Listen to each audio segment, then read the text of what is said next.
So if you haven't seen the first two videos in this series, I encourage you to click on my channel page and check those out.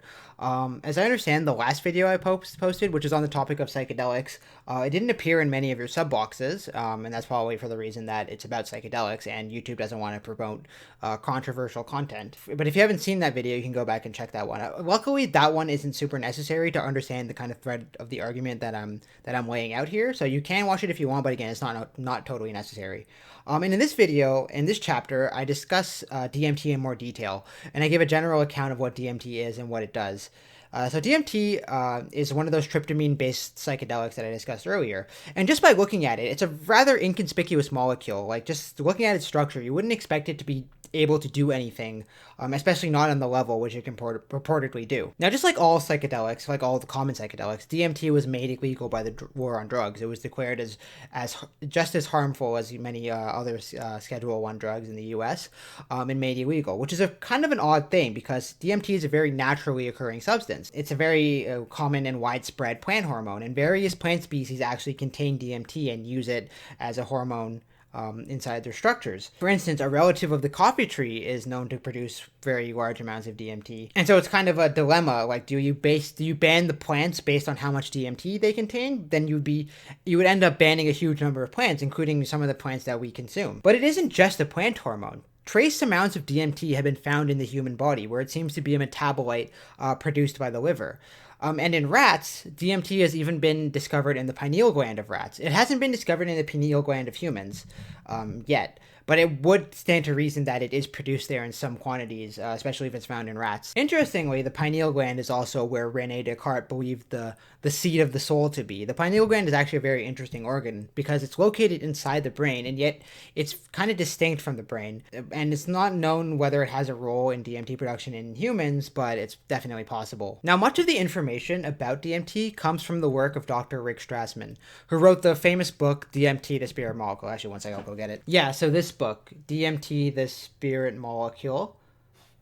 And in this book, he recounts sort of his experiments with DMT and all the things he learned about DMT. And this is a great resource and it contains a lot of information. And we'll be getting back to this definitely later. But one of the things he discovered is that the brain seems to have an affinity for DMT. So once it's introduced into the bloodstream, the brain rapidly absorbs DMT, almost like it's craving it, which is very unusual because there's a blood-brain barrier, which is very impermeable to molecules. It tries to keep things out. It doesn't want things flowing into the brain very rapidly. But DMT seems to be an exception where it actively transports DMT inwards. Now, some speculate that DMT is involved in near-death experiences and dreaming. None of these things are confirmed, but it's possible. But I wouldn't go as far as to say that I believe these things personally. So despite the fact that a lot of plants contain huge quantities of DMT, this fact hasn't been utilized by very many shamanistic societies because just because plants have a lot of DMT doesn't mean you can actually get at it. Because there's enzymes in our bodies which actively break down DMT, which render it basically non-psychoactive. But there have been various shamanistic societies, particularly in Central and South America, that have been able to get around this problem by consuming the DMT containing plant with an enzyme blocker, essentially, which deactivates this enzyme, and so DMT is able to pass through the body and be absorbed by our bloodstream, where it does cause a psychedelic experience. And this concoction, is known as yage, or is better known as ayahuasca. Now, ayahuasca is very similar to other psychedelics. It's said to be similar subjectively to psilocybin mushrooms. I can't speak personally because I've never tried it. And although this is a very interesting topic and it remains a kind of anthropological mystery as to how these tribes were able to discover this chemical process, it's not the topic. It's not what we're going to be focusing on here. What we're more interested in is DMT in its pure form, taken as either a vapor, so smoke, or through an injection, either intravenous or intramuscular.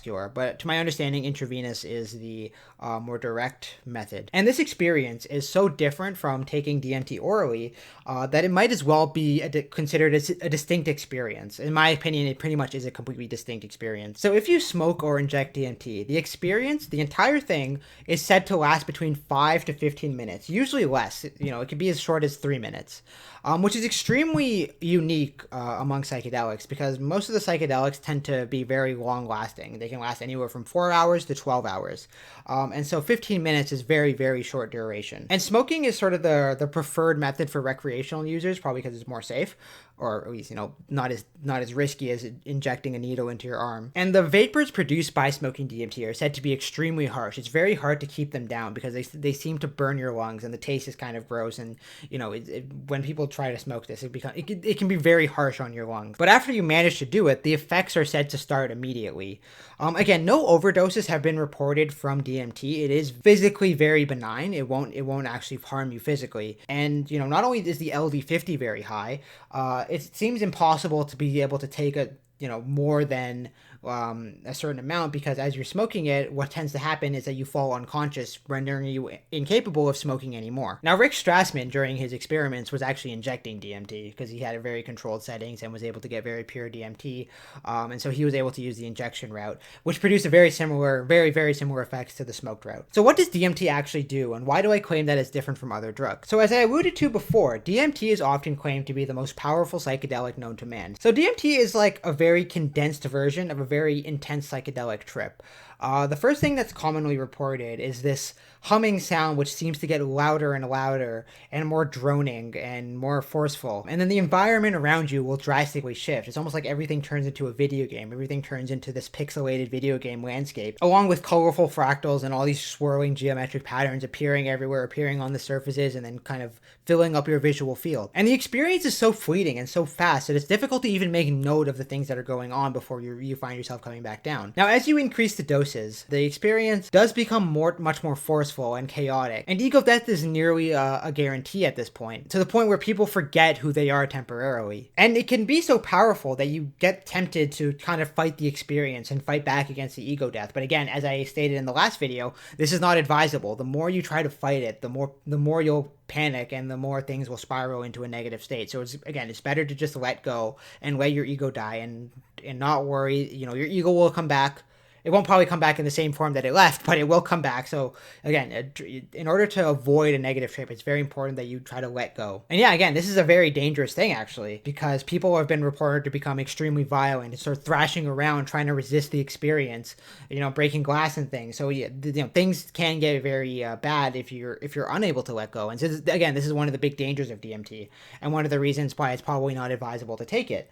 Unless you can do so in a setting in which these sort of the potential for negative experiences are mitigated. Again, though, I can't necessarily recommend it because these are very dangerous things. Now, as the dose gets higher and you keep increasing it, like I said before, the drug has the potential to knock you out unconscious, which is kind of unusual among psychedelics because, generally speaking, they cause such a high degree of mental activity that it becomes virtually impossible to fall asleep. And so the fact that you get knocked out is kind of unique among psychedelics. But even if you do become unconscious, the trip can be very intense, and these sort of crazy visual kaleidoscopic images you'll still experience them and see them. And the visuals will become really realistic to the point where it's almost impossible to imagine. I can show these visuals, for instance, and even though they're quite beautiful, they're still probably, not as detailed as experiencing the real thing. Now, this is a very intense experience, obviously, and I haven't discussed all of the possible things which can happen. But there is another level to the DMT experience, which is commonly called the breakthrough.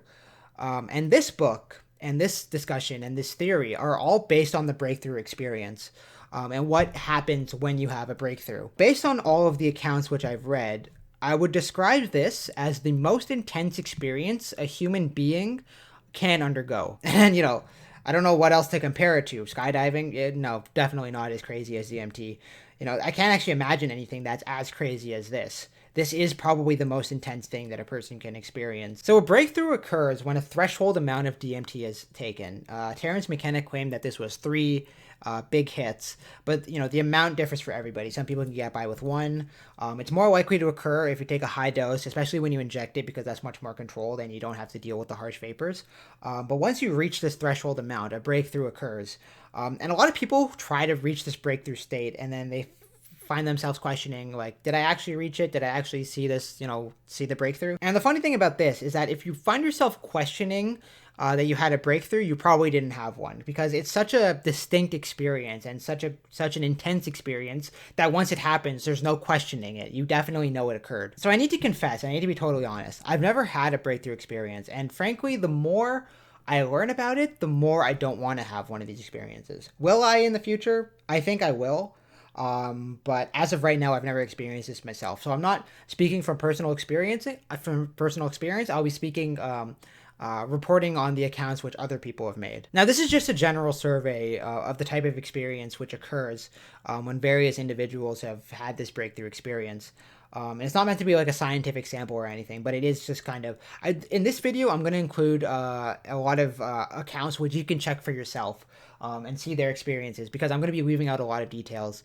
So I do encourage you to go to these sources and check the trip reports yourself to kind of see what I'm talking about. So the first report comes from Adam from Psychedsubstance, the YouTube channel which inspired me to go on this, to write this book in the first place. And he discusses this trip on his channel.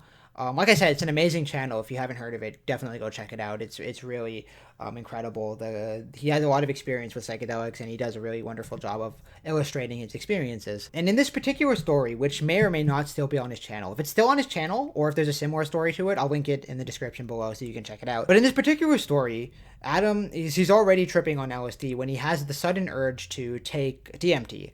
So he fills up his machine pipe, which is a common device used for smoking DMT, and takes an unknown quantity. He doesn't measure it. Normally, you do want to measure it to know how much you're taking, but in this case, he doesn't measure it. And as the world around him dissolved, he felt that he was no longer in his body, like he was being sucked away, like his soul was ripped from his body.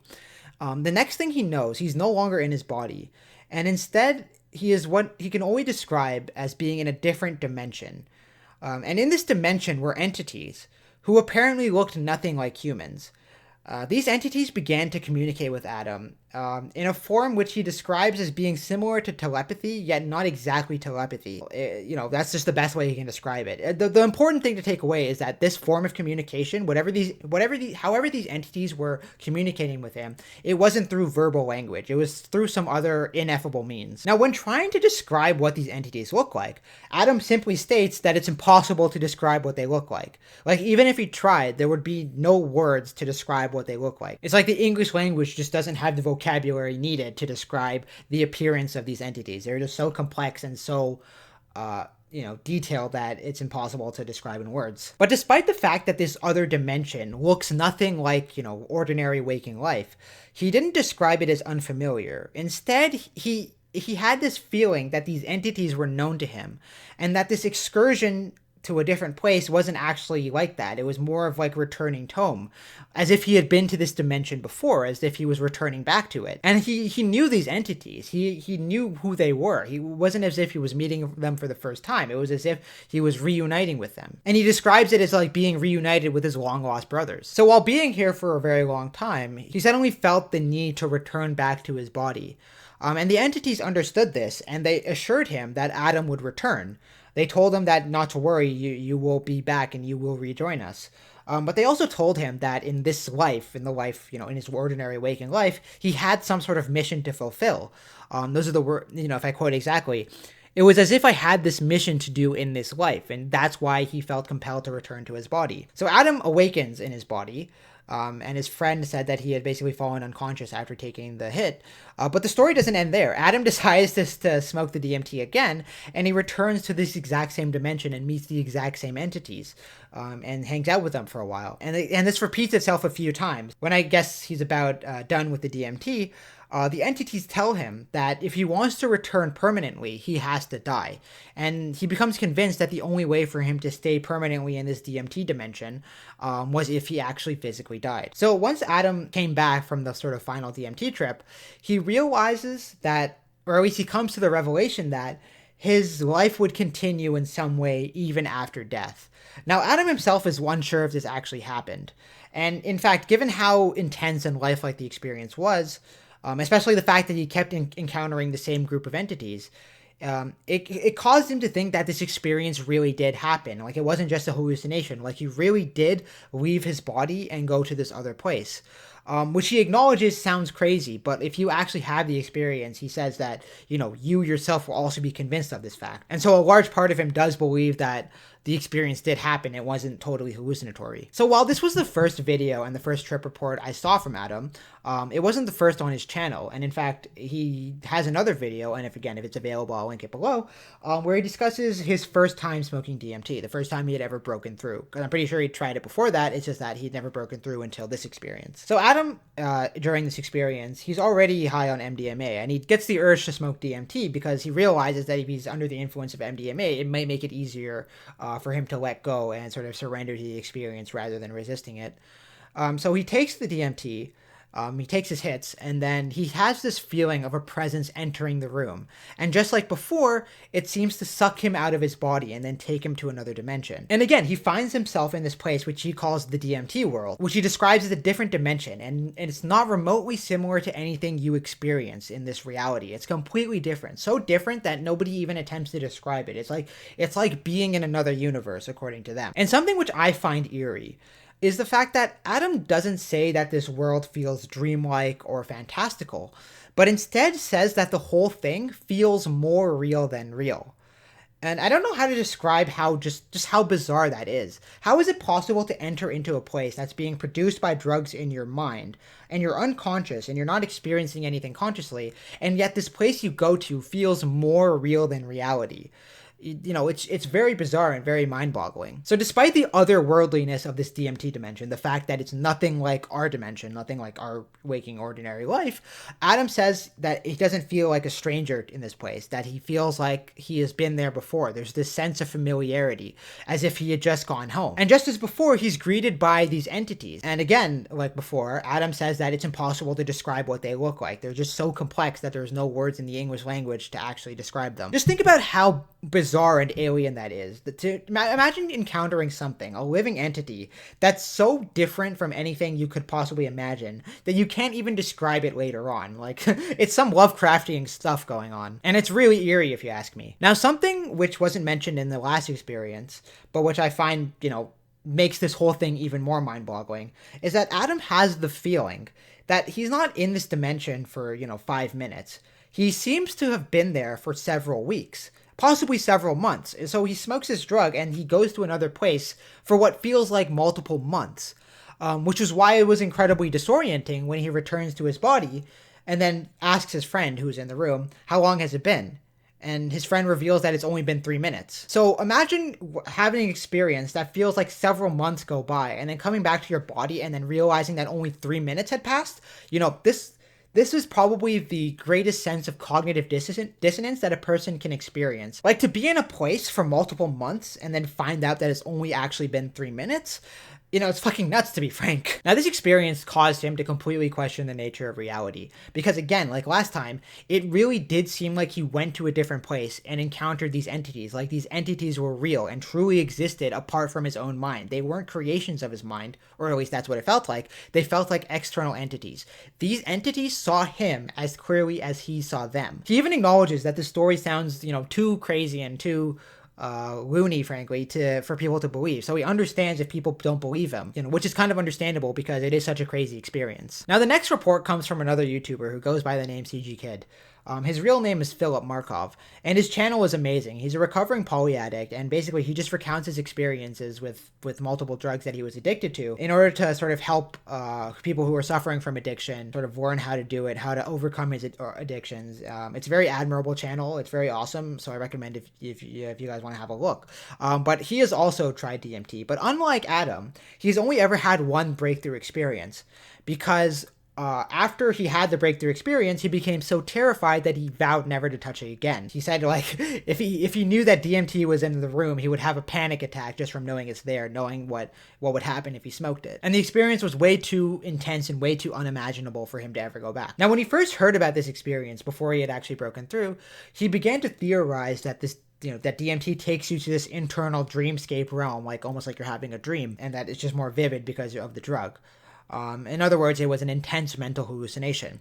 But once Philip had actually broken through, he says that this theory becomes completely untenable. Like, because there's no way that the human brain could generate that level of detail and, and produce those kinds of entities. So Philip, again, like Adam, found himself in this DMT world. I'll call it the DMT dimension from now on, just to be consistent. So he finds himself in the DMT dimension and is also greeted by entities. And according to him, it's not just the fact that you're in this alien world that's so profound. It's the insights which you gain. These entities share with you insights that are just as profound as the fact that you're in this crazy world. And he gives it as an example the fact that these entities claim that they have existed forever, as in they've existed for infinity. They never came into being. They simply always were. And again, that boggles the human mind. The human mind doesn't comprehend something like that. We're used to linear experiences, beginning, middle, and end. But apparently, after you're in this DMT dimension, something which is completely unfathomable and completely impossible to understand for the human mind, it becomes graspable. You can understand it, and you can see how it works. And so you can believe that these entities really did exist forever. Again, the human mind itself can't comprehend something like that, something like infinity. But apparently, if you get sucked out of your body and you're in this DMT state, you can understand these things. And so very unfathomable concepts suddenly become fathomable. In hindsight, however, after you come back from your trip, these things go back to being completely ununderstandable because, if we're speculating, you're back in your human mind and the human mind can't comprehend it. And so you're just kind of like, I don't understand how any of that made sense. Now, being in this state, Philip describes it as almost being like this spirit entity. But even though he's this floating spirit, he can feel a connection to his body. And because he's still connected to his body, he had this sense of sheer terror while in this DMT world, which makes sense because, again, you're in this super alien environment. And interestingly enough, these entities, they saw him that he was panicking and having a hard time. And so they tried to calm him down by taking him to what he described as some kind of a calming river and making him look at it to sort of calm him down. And these entities are really interesting and really interactive because apparently they were very interested in his life on Earth. Philip is a rapper, and apparently they found that really amusing that he was a rapper. They question you and ask you a lot of questions about your life on Earth. Again, not really in English, in some form of communication that we can't describe, but, that's what they do. So just like Adam, Philip describes this whole DMT dimension as being more real than waking reality itself. Again, I find this so bizarre. And, the only way I can think to illustrate it is to, imagine when you're having a dream, you're in this dream world, and then you wake out of the dream, and then you realize that it was just a dream because it was kind of, unvivid and not exactly clear what was going on. So you can tell after you wake up that you just woke out of a dream. But when you smoke DMT, it's almost like you're waking out of another dream, as if the DMT dimension is real, and what you experienced in your conscious waking life, that was a dream. That was like this, unvivid, hallucinatory realm. The DMT dimension, as it seems, is the real world almost. That's how I'm describing it. I'm not necessarily saying these things, but that's what it purportedly feels like. DMT doesn't feel like you're having a dream. It feels like you're waking up out of a dream. Isn't that weird as hell? How is that even possible? So again, just like Adam, Philip describes this sense of familiarity in this place, like he had been there before. And the reason he panicked is because he also felt this connection to his body, who apparently had never been there before. So again, it's this very extreme dissonance which occurs, which can cause people to panic. But the entities themselves, he describes them, and he does give an actual verbal description of what they look like, but it's not very detailed. But he describes them as looking like these tall, angelic elves composed of brilliant light energy. And they were supposedly very smart, far smarter than humans, and far more able to sort of understand things better than humans can. And they're far more complex. And they even tried to share, again, like I said before, they tried to share these profound insights with him. And they were benevolent. They weren't ill-spirited at all. They were quite nice and quite understanding. Again, they tried to calm him down when he was panicking. So these entities seem to be loving, and they don't seem to be dicks. In a different video, but recounting the same experience, because remember, he had only experienced this once, he compares DMT to salvia. Salvia is another psychedelic, but it's very atypical, so we won't discuss it any further. Now, why this particular description is so interesting is that Philip describes smoking DMT to the film The Truman Show. If you've never seen this movie, it's frankly amazing. It stars Jim Carrey as Truman Burbank, who is the star of a reality TV show. Except he doesn't know that he's on a TV show. His life is being secretly filmed and broadcast to this audience, and he has no idea about it. And the events of his life are just this fabrication created by this TV studio. And eventually, Truman does realize, spoiler alert, that his life was just an entire fabrication, and everything in his life was just part of this TV show. And that's what he describes smoking DMT is like.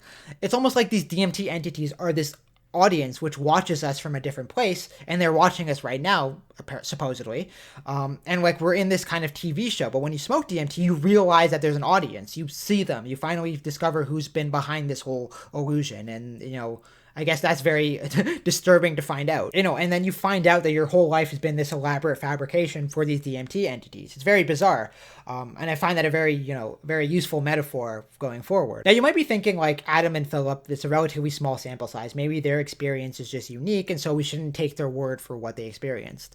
But the problem with this is that hundreds of people have reported this exact same experience. This is not unique.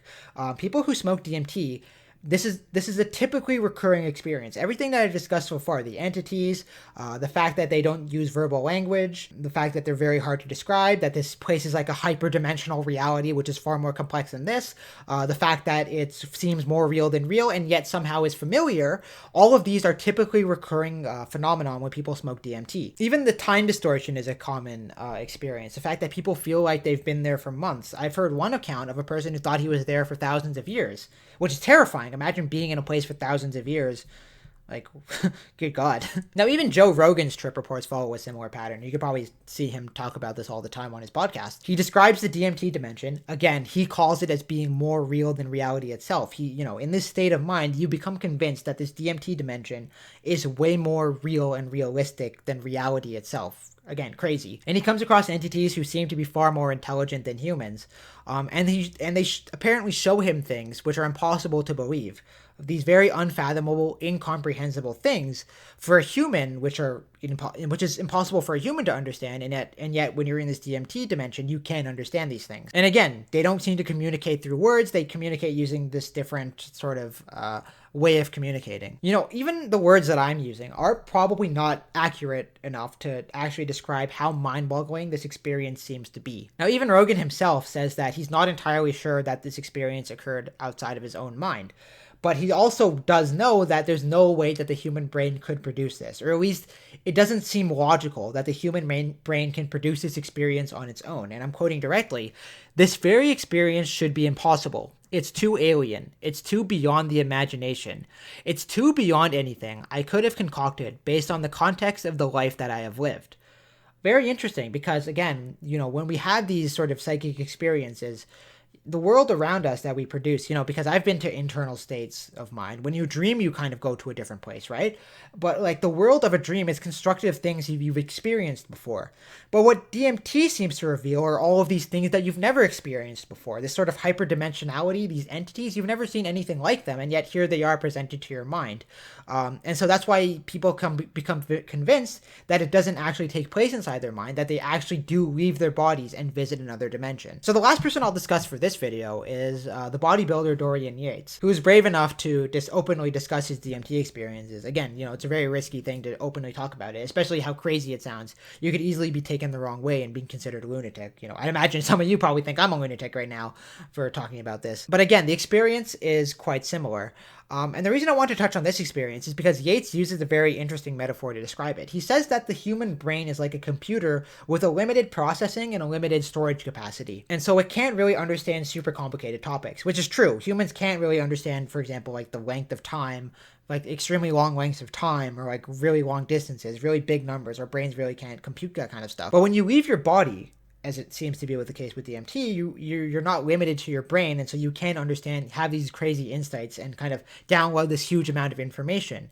But once the DMT experience is over and you come back to your ordinary body, your brain, you still have the same brain, so it can't process that information. It can only process so much before it basically malfunctions. And so that's why, even though you go to this DMT dimension and you experience all this crazy stuff and you have this very intense hallucination, and you get all of these profound insights, you can't retain any of it because the human brain is just seemingly inadequate to hold on to these very profound ideas which you receive. And he brings up the recurring theme that our language, the English language or even any other language, is inadequate to describe what this experience is like. We've evolved in this world, and our language is suited to this world. And so when we find ourselves in this hyperdimensional DMT dimension, our language becomes inadequate to actually describe what it's like. And so that's why when we hear these things, you can try to imagine what this DMT experience is like, it probably isn't even close to what it's actually like. Because how do you even imagine, how do you close your eyes and imagine a reality that's more real than real? It's just flat out impossible. So that's where I'm going to leave off this chapter, because this video is probably going on too long.